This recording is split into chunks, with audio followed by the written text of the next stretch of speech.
Olá, amigo! Estamos dando início a mais uma série de estudos, agora sobre a restauração da verdade. Em nossos primeiros temas, iremos aprender como que a verdade de Deus, que ao longo de séculos foi deitada por terra, deveria finalmente ser restaurada, trazendo luz e salvação às pessoas.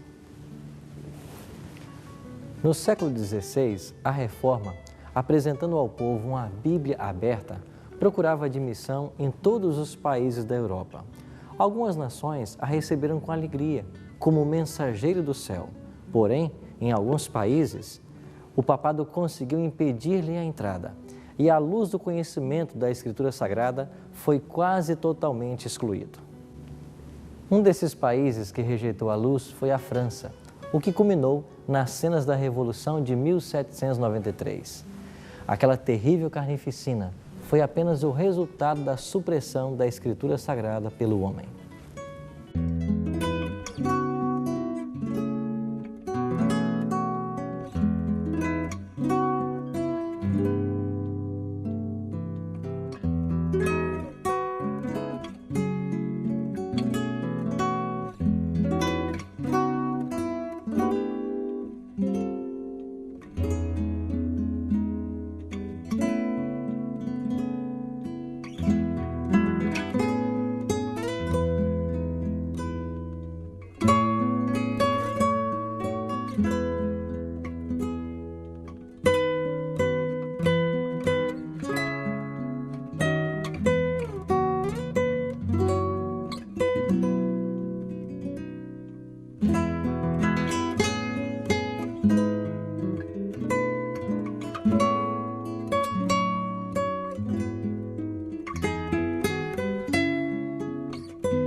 Na França, antes mesmo que o nome de Lutero fosse ouvido, Deus estava trabalhando para alcançar toda a nação.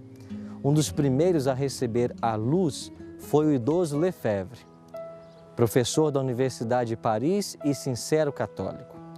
Ele era um adorador dos santos e estava preparando um livro sobre os santos e os mártires, obra que estava bem adiantada. Julgando que pudesse obter auxílio da Escritura Sagrada, começou a estudá-la. Ali encontrou a verdade sobre os santos, mas não como é ensinado pela Igreja. A luz da Palavra de Deus iluminou sua mente. Logo, se pôs a ensinar a verdade que aprendera.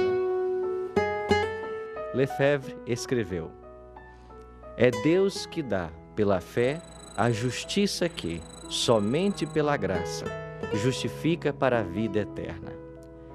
Tratando dos mistérios da redenção, ele exclamou: "Oh, que indizível grandeza a daquela permuta! É condenado aquele que não tem pecado, e o que é culpado fica livre. O bem-aventurado suporta a maldição, e o maldito recebe a bênção. A vida morre e os mortos vivem." Houve entre os discípulos de Lefebvre alguns que avidamente lhe ouviram as palavras. Um destes foi Guilherme de Farel. Fora incansável na adoração dos santos, percorrendo em companhia de Lefebvre as igrejas de Paris, adorando nos altares. Mas estas observâncias não podiam trazer paz à alma. Como se fora a voz do céu, escutou as palavras de seu professor Lefebvre. A salvação é de graça, o inocente é condenado e o criminoso absolvido. É unicamente a cruz de Cristo que abre as portas do céu e fecha as do inferno. O bispo de Melx era um homem piedoso e temente a Deus, e procurava então tirar de sua diocese todos os padres corruptos, colocando em seu lugar homens piedosos e cristãos. Ele tinha um grande desejo de que o seu povo tivesse acesso às Escrituras Sagradas. Então buscou a ajuda de Lefebvre, e este começou a traduzir o Novo Testamento para o francês. Ao mesmo tempo em que a Bíblia saía dos prelos de Wittenberg para a língua alemã, o Novo Testamento era dado ao povo da França. E assim, a luz da palavra de Deus começou a irradiar em toda a nação. Trabalhadores no campo, artífices nas oficinas, suavizavam a labuta diária, conversando acerca das preciosas verdades da Bíblia. Aumentando, porém, o número de conversos, os chefes papais trouxeram de volta a fogueira. Esta alcançou um piedoso homem chamado Luís de Berquim. Foi guiado providencialmente à Escritura. Maravilhou-se de encontrar ali não as doutrinas de Roma, mas as de Lutero. Desde então se entregou com devoção à causa do Evangelho. Como o mais douto dos nobres da França, sua influência na corte era grande, pois era favorito do rei. Faziam com que fosse considerado por muitos como destinado a ser o reformador de seu país. Luís Berquim foi 3 vezes preso pelas autoridades papais apenas para ser liberto pelo monarca Francisco I, que, admirando-lhe o gênio e a nobreza de caráter, recusou sacrificá-lo como desejava o clero. Exatamente por esse tempo, uma imagem da Virgem apareceu mutilada na esquina de uma das ruas de Paris. Houve grande agitação na cidade. Multidões de pessoas se ajuntaram no local com expressões de lamento e indignação. O rei também ficou profundamente abalado. Ali estava uma circunstância de que os monges se poderiam valer, e apressaram-se em aproveitar-se dela. Diziam que estes eram os frutos das doutrinas de Berquim. De novo Berquim foi preso.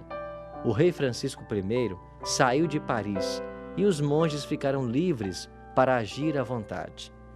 O reformador foi julgado e condenado à morte, e a sentença foi executada no mesmo dia. Ao meio-dia, Berquim foi conduzido ao lugar fatal. O hediondo carro enlameado que ia, o rosto carregado de seus perseguidores, a morte terrível para a qual caminhava, não os tomava ele em consideração. O semblante de Berquim estava radiante com a luz e a paz do céu. Vestira trajes festivos. Junto à fogueira, na Praça da Greve, Berquim esforçou-se por dirigir algumas palavras ao povo, mas os monges, temendo o resultado, começaram a gritar e os soldados a chocar as armas, e o rumor abafou a voz do mártir. Assim, em 17 de abril de 1529, a mais alta autoridade literária e eclesiástica da culta Paris foi estrangulado e seu corpo consumido nas chamas por ordem do Papa Clemente VII. As notícias de sua morte causaram tristeza aos amigos da Reforma por toda a França, mas seu exemplo não foi em vão.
Os protestantes aqui da França, desejando ver o seu país acompanhar a reforma assim como acontecia na Alemanha e também na Suíça, decidiram que em uma noite espalhariam cartazes por toda a nação, condenando o misticismo da missa.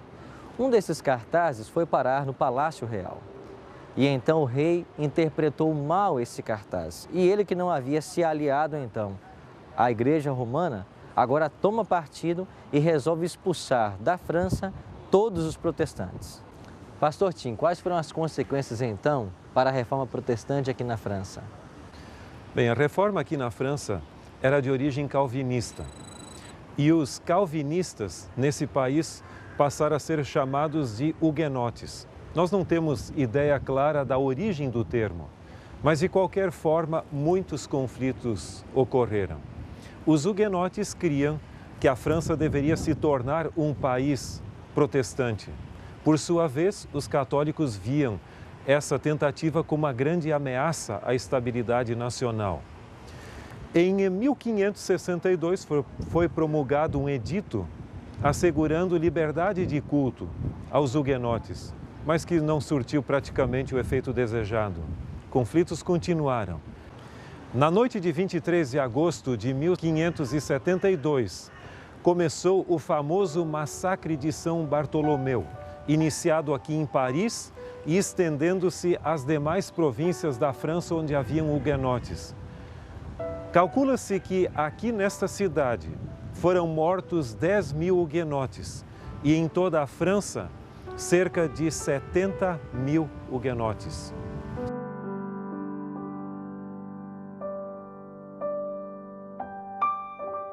O mundo ainda recorda, com estremecimento de horror, as cenas daquele assalto covardíssimo e cruel. O rei da França, cedendo à pressão dos sacerdotes e prelados romanos, sancionou a hedionda obra. Um sino badalando à noite dobres fúnebres foi o sinal para o morticínio. Milhares de protestantes que dormiam tranquilamente em suas casas, confiando na honra empenhada de seu rei, eram arrastados para fora sem aviso prévio e assassinados a sangue frio. Quando as notícias do massacre chegaram a Roma, a exultação entre o clero não teve limites. O cardeal de Lorena recompensou o mensageiro com 1000 coroas. O canhão do castelo de Santo Ângelo reboou em alegre salva.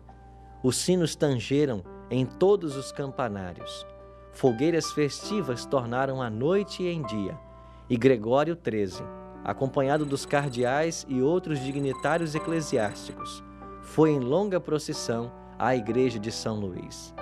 Uma medalha também foi cunhada para comemorar o massacre, e no Vaticano ainda se podem ver quadros de Vasari descrevendo a tragédia.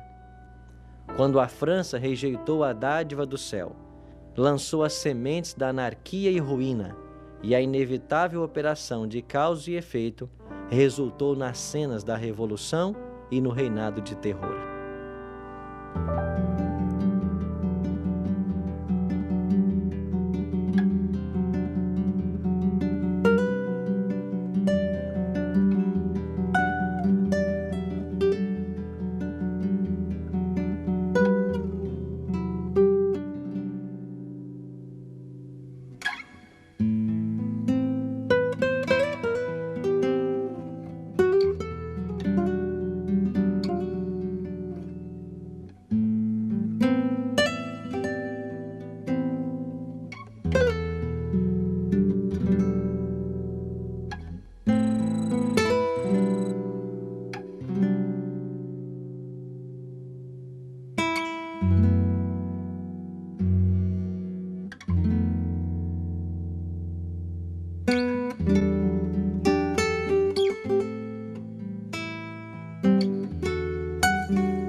Pastor Tim, que fatores contribuíram para o surgimento da Revolução Francesa? A Revolução Francesa foi, obviamente, uma revolução cultural, política, social, e vários fatores estavam envolvidos nessa conjuntura. Mas, basicamente, nós podemos dizer que foi uma revolução também ideológica e filosófica. E nessa revolução, no caso, ocorreu alguns rompimentos com valores fundamentais até então mantidos, principalmente em relação com a autoridade da Bíblia. A França já havia colocado a Bíblia um pouco de lado com o morticínio dos huguenotes no século XVI. Mas o que aconteceu foi basicamente um império da filosofia. A razão foi colocada acima das escrituras. E as pessoas achavam que a filosofia e a razão poderiam resolver os problemas da humanidade.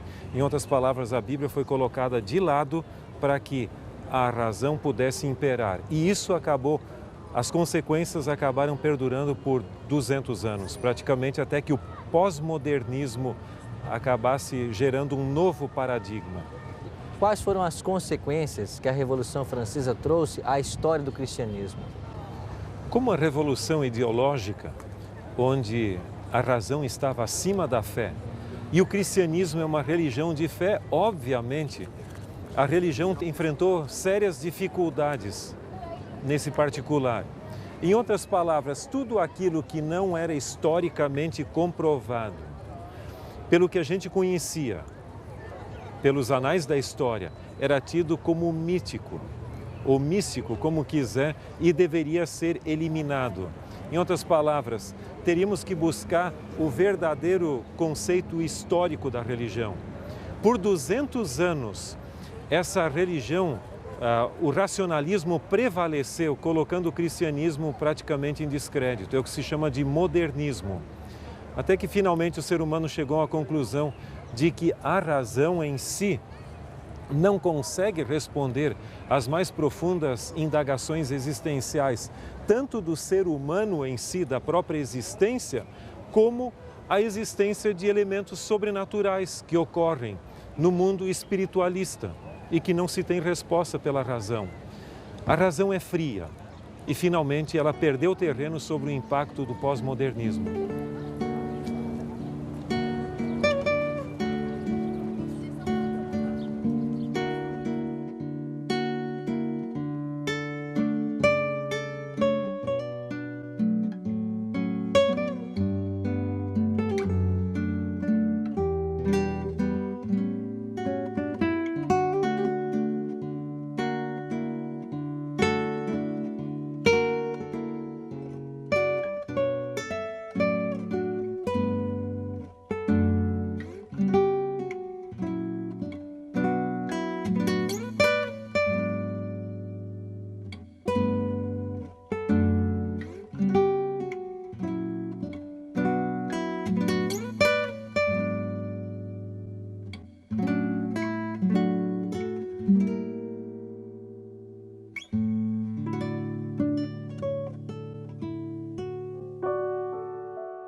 Referindo-se aos horrores da Revolução, os escritores dizem que esses excessos devem ser atribuídos ao trono e à Igreja. O papado envenenara a mente dos reis contra a reforma, como inimiga da coroa. O Papa advertiu ao monarca de que os protestantes subverteriam toda a ordem civil e religiosa, e que o trono estava em tão grande perigo como o altar. Século após século, homens de princípios e integridade, que tinham coragem de confessar suas convicções e fé, labutaram como escravos, pereceram na fogueira ou apodreceram nas celas das masmorras. E isso continuou por 250 anos depois do início da Reforma. A França tornou-se um vasto campo de batalha.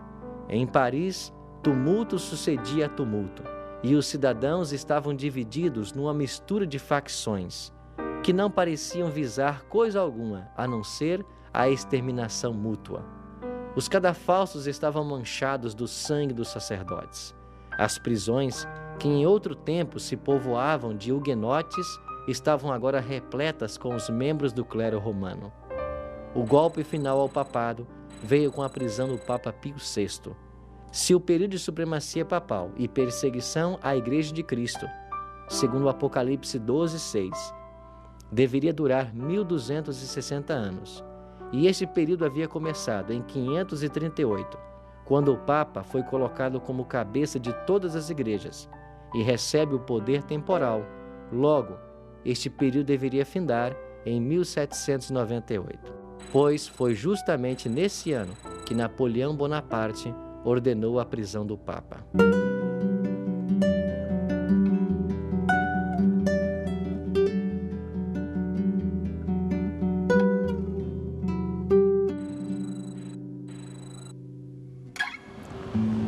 Napoleão Bonaparte faleceu em maio de 1821.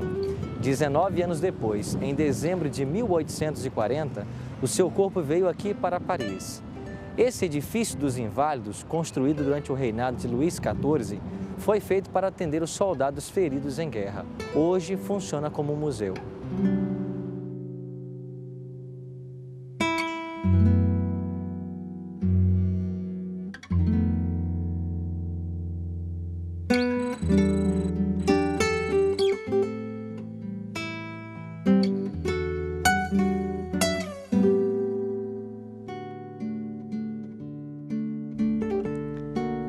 Em fevereiro de 1798, Napoleão Bonaparte ordenou que seus generais Berthier e Servane prendessem o Papa Pio VI na Capela Sistina.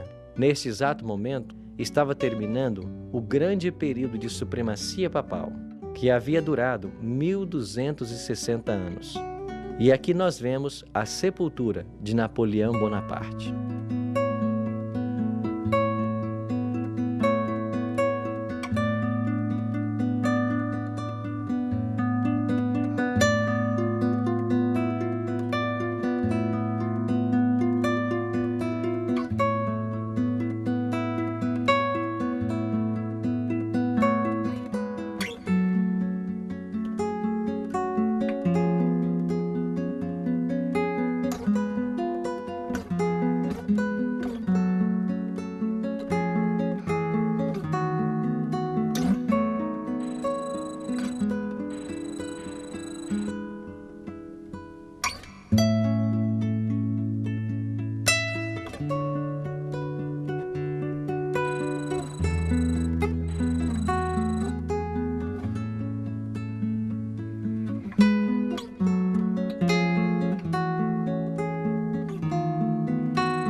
A minha decisão é: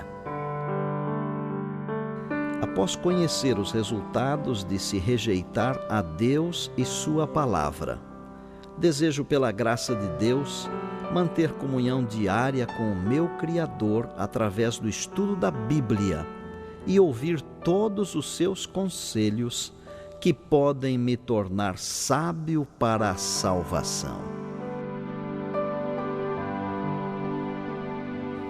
Se esse é o seu desejo, ore comigo agora.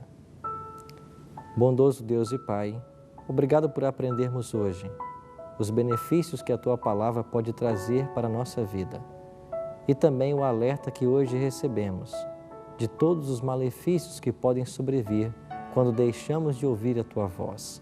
Ajuda-nos a estarmos sempre dispostos a valorizar a Tua palavra e dar ouvido aos Teus ensinamentos. Te oramos em nome de Cristo. Amém. O Evangelho teria proporcionado à França a solução de todos os problemas políticos e sociais, mas todas as consequências que colheram provam que o bem-estar do homem depende da obediência aos mandamentos de Deus. A palavra de Deus fora rejeitada, mas não deveria ficar por muito tempo assim. Apocalipse 11:11 profetiza: mas depois de 3 dias e meio, um espírito de vida, vindo da parte de Deus, neles penetrou, e eles se ergueram sobre os pés, e aqueles que os viram sobreveio grande medo. Em nosso próximo encontro, veremos esta profecia em detalhes. Até lá!